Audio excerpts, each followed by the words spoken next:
So then, these two arcs were a rollercoaster of emotions. From the sad, heart-aching vibes from the Dardang and Gordo interactions, to the epic, sinister vibes that Baylord Doom brought to the series once he awakened.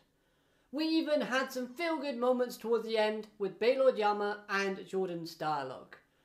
Hello everyone and welcome to the Animezillia, and thank you for joining me as we talk about the heart and the Baylord Doom story arcs within the Tower of God webtoon series. Overall, I thought these two arcs were great, as we got a lot of emotion displayed by a lot of different characters, as well as the fact is we learn more lore about the canines and the cage itself. So without further delay, let's start off by talking about Kuhn and Rak. Now these two characters didn't have much of a presence within these arcs, but I wanted to start off by saying two things about them. Number one, Kuhn's new flame ability. I think this ability is crazy, but it makes perfect sense in what the ability actually does.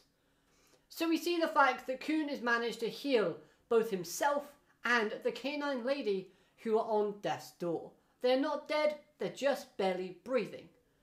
So he has healing abilities. As well as the fact is, whoever he heals, he's able to give a power boost to. Now this, I thought was outlandish and wild when I first read it. But thinking back, it makes a lot of sense when you connect the dots. Especially looking at the origin of this particular power. This power came from a member of the Aeon family who specialised in healing. That's why Kuhn, in his cryostasis state, was taken to this particular person to get healed. So Kuhn having healing abilities with this flame makes a lot of sense. But then where does the power come into play? Well, remember Devi? He gained power with the hammer.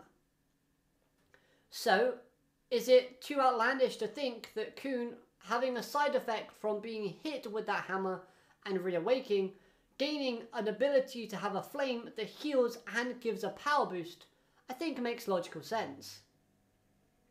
Now moving on to my second reasoning for talking about this duo is of course Rak related. Because we have to talk about that spear that gets thrown towards Doom. It was said to be a spear once used by an ancient. Now that word means that Rak has to use this spear somewhere down the line, whether against Jihad's army or in this particular storyline that we're currently seeing within the cage. Because Rak has been teased multiple times to be a descendant from the Ancients, being able to use their powers, knowing that the Ancients were split into different people and beings, I think it's almost imminent that Rak would use this spear. Whether or not they store it in Kuhn'S lighthouse is to be told, and you're probably thinking, what is massive? Well, I'm sure when Rak touches it, being a descendant from the ancient or part of an ancient race, Rak might actually just make it shrink until he needs to use its full potential later in the series.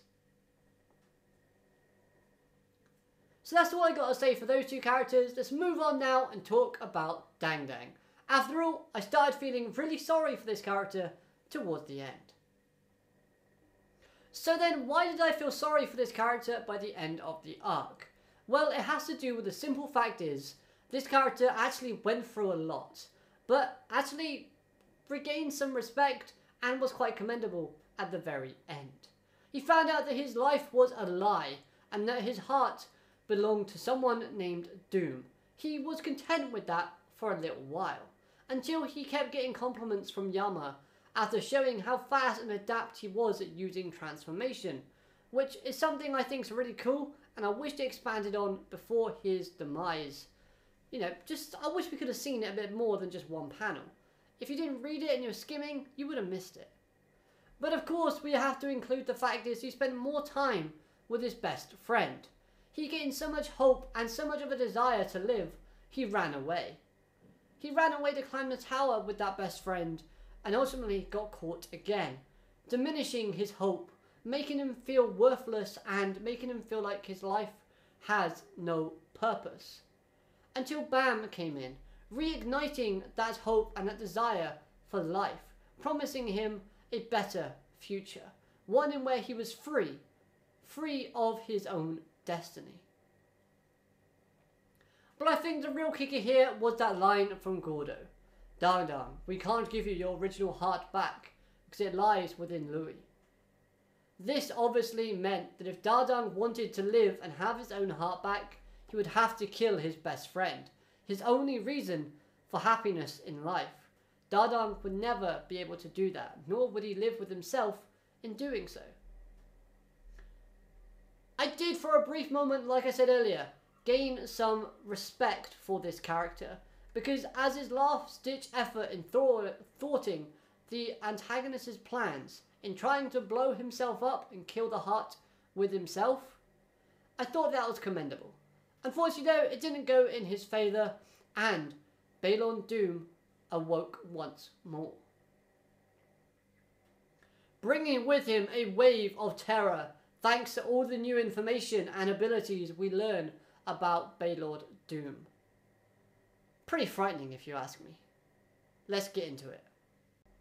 We learn that out of these brothers, it was Doom who has the ability to gift other people the abilities of the canine people and turn them into a canine person. This ability is vital for the canine people's survival, as the three brothers cannot reproduce themselves, so it's up to the people created by Doom's power to bring forth the next generation of canines. So this all sounds good and favourable for the race. So then why was Doom sealed away and his heart ripped out of his chest? Well, it's all thanks to another one of Doom's terrifying abilities. The ability to mind control those who he's gifted power to, giving him a mindless army to do his bidding without, them having free will. Their free will is stripped away and Doom can command them to do anything, even end their own lives. Now this mindless army is also an army/asset the Thug wanted to have, thus leading to the battle of the three brothers. But it's worth noting the Thugs still want this army, hence to why they're working against Bam and his friends in order to make sure that Doom comes back to life and Doom overtakes and rules over his people once again, kicking Yama out of the picture frame. One bit of dialogue I thought was quite funny though, from Yama, was when he said, "Send me as many pools as possible and I'll handle them easily.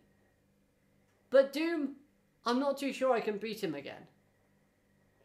Of course, this line was said to hype up this new antagonist that has entered the fray. But poor Paul, he drew the short straw yet again. After all, he's got the least intimidating name out of the three, and he's obviously the weakest. Now, I'm glad to the fact that the Fang remains important and integral to the story. After all, it holds the key to Doom regaining his mind control ability.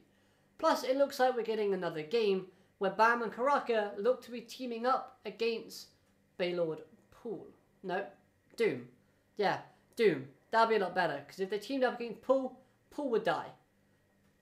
Doom. They're battling Doom. They're going to try and trick him into accepting a game in where they know they'll have more of an advantage in beating him instead of an outright fight. But will things go their way? As the Elder of Thug that we see is actually targeting Bam and trying to stop him and send him on a different path. They'll even kill him if necessary. Wow. They're not messing around. One interesting facial expression within this arc was from Yama.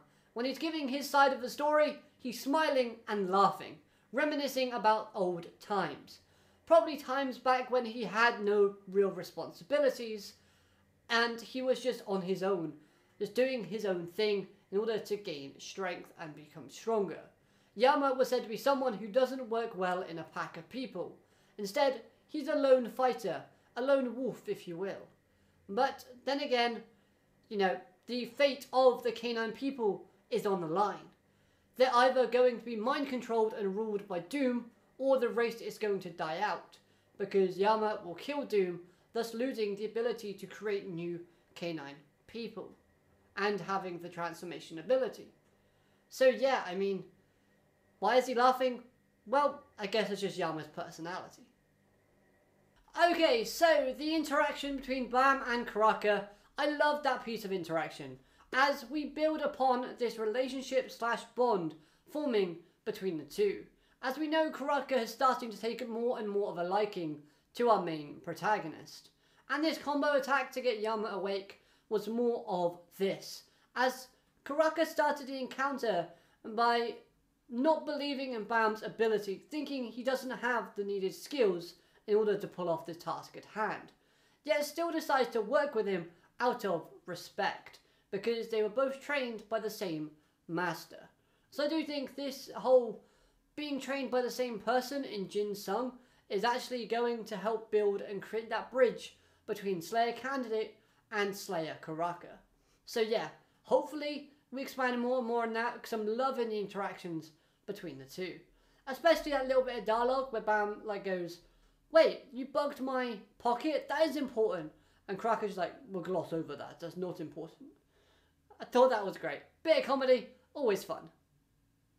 And on the topic of Bam, I am looking forward to very much seeing his reaction and his interaction with Louis once he finds out, or they both find out, that Dardang has actually died. Because Bam can't keep his promise he made to both of them. He promised both of them freedom after the ordeal and situation had died down. But of course, this can no longer happen. Louis is going to blame Bam for allowing his best friend to die. Bam is going to blame himself for not being able to keep the promise and having someone die on his account. This is going to be pivotal for Bam's development. This will make or break his character depending on the way he handles the situation after learning all of the facts and details. So hopefully this does wonders for our main protagonist. And Bam does already know a little bit of the situation and the possibility of Dardang's death, because Yama has stated that they call Dardang the heart because Doom can only awaken once he has the heart back. So if Doom's awake, then Bam obviously knows. But seeing is more effective than hearing. I can't wait to see it. Just can't. Now, one really surprising element from this arc was seeing Endorsi Jihad, and I have a crazy theory to go with that, but in a second. After all, I wasn't expecting to see Endorsi within this arc at all, but her appearance tells us that she's doing things separate from Shibisu's team, based on the poster that we see. It looks like she is running for some sort of public position. This action is a double-edged sword. Both good and positive things could happen. After all, it's a risky decision considering Jihad still has a target on Endorsi's back. Considering the fact that she is one of the people in the 3 orders that Jihad has sent down, killing those on the Hell train. Endorsi is one of them. Now, the other end of the spectrum, it could be a positive thing for Endorsi to do this. After all, this could cause some goodness to happen, as if she gets in a public favour, a mysterious disappearance from her would cause a public uproar. Now, here's where the crazy theory comes into play. We know how Rachel wants to become someone important. What if she asked Gustang to make her an important public figure? And this idea ties in with some information that Endorsi got out of Traveller. So Endorsi is running for a public position to outshine Rachel in the future. Keeping, obviously, the rival between Rachel and Endorsi alive, keeping the fact that Rachel wants to be an important part of the story, as well as the fact is giving us one of the wishes out of the 3 that Gustang gave Rachel. That is just speculation, it's just a mad crazy theory, but one I'm hoping might actually come true. However, I think the most craziest thing to occur within these 2 arcs was Endorsi being in that guy's bed. Why? That left me very perplexed. The fact is, he didn't even realise that she was there, and thank God for that fact. I'm sure Endorsi saw some very terrorising and traumatic things, while being in his bed and hiding? Considering, you know, that guy likes girl bands and he really likes Endorsey. Sorry, Endorsey. Get help, girl. You need it. I'm sorry if you're traumatized. You can heal from that. Ask Kuhn. He's got healing abilities. But yeah, definitely the weirdest thing from these two arcs. Now, overall, if you love learning about the lore of different places within the tower and meeting new characters, then these two arcs are definitely going to be arcs for you to read. Because we got exactly that. And now that Kuhn and Rack have the Fang back, it looks like this game between Doom, Bam and Karaka is going to be happening soon, so I'm looking forward to that unfolding. But one thing I forgot to mention. The Elder has an ancient power, like Evankel does. Will we see a clash between the two? We'll have to wait and see. But that's all I've got to say for these two arcs. I do hope you've enjoyed this review. If you have, hit that like button, comment, like, share, all that good stuff. And of course, let me know your thoughts in the comment section down below. Anything I missed, obviously, appreciated. But if you just want to start a conversation, say hi. Appreciate it. But apart from that, I hope you have a great day. Alligator, madane, goodbye.